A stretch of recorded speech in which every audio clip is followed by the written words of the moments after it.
first, stories about black people were not written by them or for them.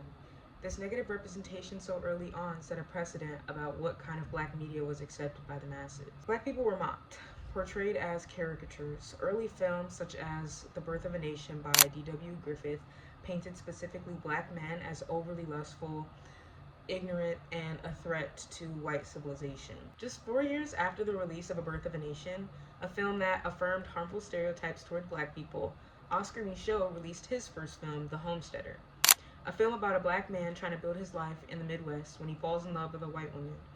Due to racism, they are forbidden to marry. Micheaux depicted the reality of what it was to be a black man in America, the struggle for equality, and limitations on who to love. Instead of stereotypes, Micheaux depicted black characters dealing with real emotions, relationships, and limitations imposed by society. While it is apparent that Griffith and Micheaux have opposing views on how black people should be portrayed in media, there is one common denominator that influenced them and modern-day filmmakers, and that is the emphasis placed on black struggle. Once television dominated as the primary source of media, black stories became more visible, but this came with backlash as visibility didn't mean freedom. When shows like Good Times aired, it seemed like a massive win.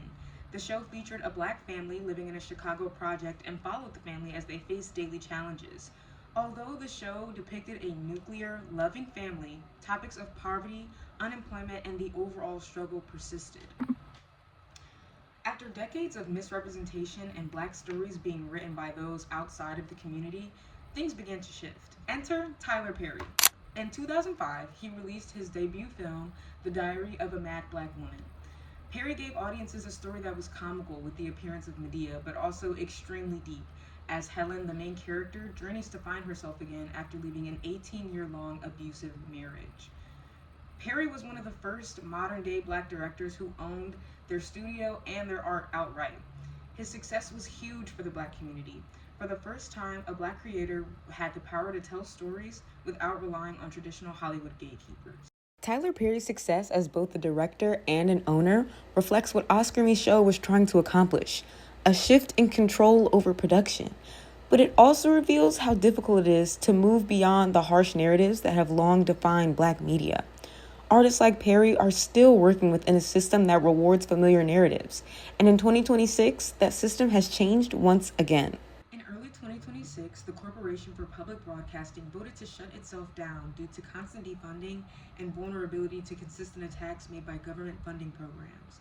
This caused an outrage, as micro voices were the first to be silenced in the shutdown. The shutdown of the CPB means fewer spaces for stories that aren't driven by profit.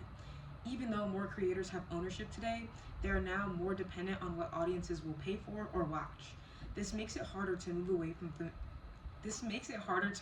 from familiar narratives because those are the ones that succeed commercially. Good night.